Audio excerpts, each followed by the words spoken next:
So here's the deal, guys. Today I wasn't prepared to give shiur at all.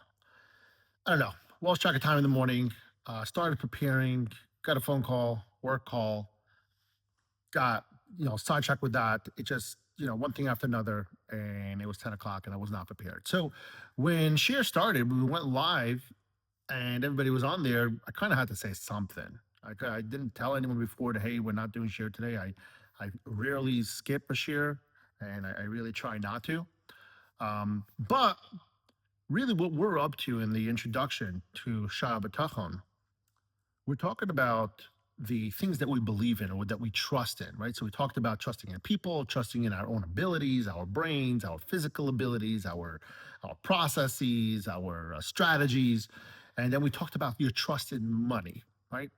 And then finally, what we spoke about when it came to trust in money was the idea that working is a mitzvah, but overworking yourself for the sake of becoming rich and just for the sake of making that money, that's where kind of that gray area starts. And so we have to be very careful as to not to cross over that line into that darker portion of the gray area, so to speak, and understand that the entire time the effort is something that we need to do because that's what Hashem wants of us, but at the same time trusting that it's not our effort that produces the outcome or the source of our security, right? Well, that's what we're looking for over here. We're looking for that security. And so when he finishes off talking about hard work, so how do you kind of balance hard work, schar, mitzvos, effort, kind of putting your trust in Hashem and the outcome and stuff like that? So what we spoke about today is understanding that Bitachon is not about just putting your feet up and just saying, hey, I trust in Hashem. Even if you're really, really, really trusting in Hashem, like you have zero anxiety, but you say, hey, I just want to put my feet up. Hishtadlos, or the effort that we put into something, whether it's work or for our relationships or for our own physical health, mental well-being, whatever that is that we're looking to gain, we have to put that effort into. And so think of this like a farmer. A farmer has bitachon that his crops will grow, but at the same time he puts in the effort, right? He works that field, and then he trusts that Hashem is going to give him a good crop this year. It's wrong for the farmer to just sit at home and say, hey, it's going to plow itself, seed itself, do everything, weed itself. All is going to be done. That's wrong to have that thought process, and that's it. So really, what are we talking about over here? So earlier today in the morning when I was learning with my Chavrusa Rab Ari, we were learning Masechtas Brachos, and on Daf Hey, Amid Aleph, we talk about schar. Schar and Olam Haba, something that we're going to talk about later on in Chovos HaLevavos and Shaar HaBitachon, maybe in 2 months from now, 3 months from now, when we're deep into it. But we talk about Schar and Olam Haba, and over there particularly was talking about that a person who is suffering, a person who has affliction, that we should recognize that the afflictions that we get from Hashem, the suffering, the hardships, the challenges that we have in our life, those are things that Hashem gives you out of love. And it does preface that if you are suffering or faced with challenges in your life, you need to do what we call a cheshbon hanefesh. A cheshbon hanefesh is kind of do an accounting of, do you deserve this, right? Is it a punishment for something? But I want you to remember something.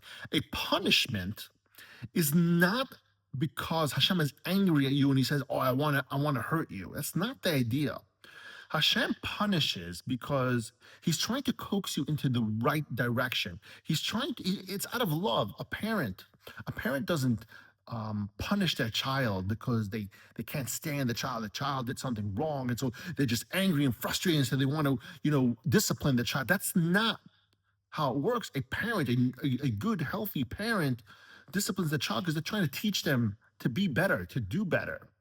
And so the same thing when it comes to the afflictions in our life, the challenges that we have in our life, Hashem is doing it out of love. And it says further that if you embrace that, if you accept that hardship with love from Hashem, recognizing that's Hashem showing his love to you, then you get your schar olam haba is even greater.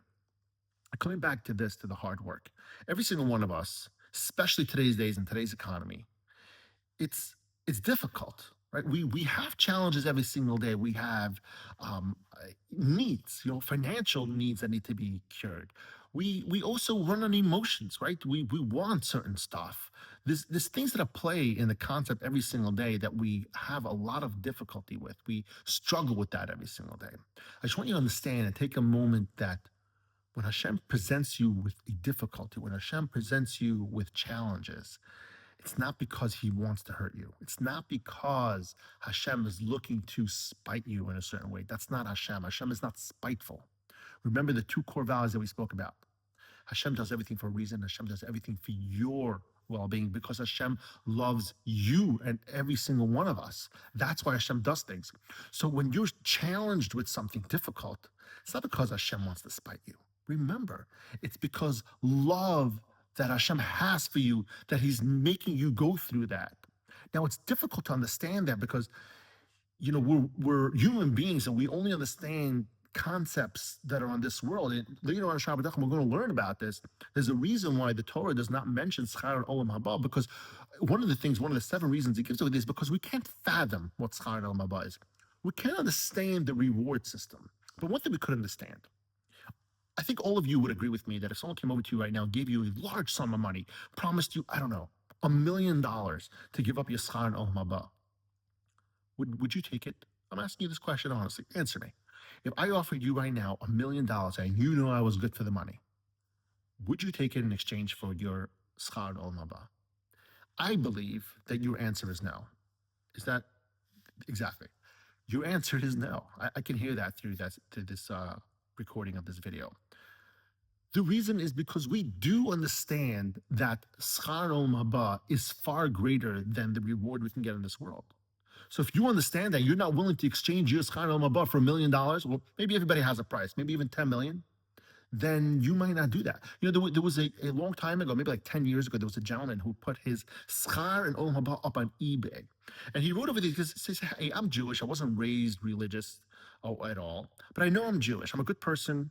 I keep, normal laws, like, Sheva Mitzvahs B'nai Noach that we know about. So, but I don't believe in schar olam haba. So I'm selling my schar olam haba. If you believe in schar olam haba, I'm willing to sell it to you. And he put up on eBay, and very, very quickly, I think that jumped to like $100,000 to $200,000, some crazy number. And very soon afterwards, eBay pulled that listing, citing that if the seller doesn't believe in the product that they're selling, it doesn't believe that there's something there that they're selling, there's nothing tangible for them to sell, then there's nothing for the buyer to buy.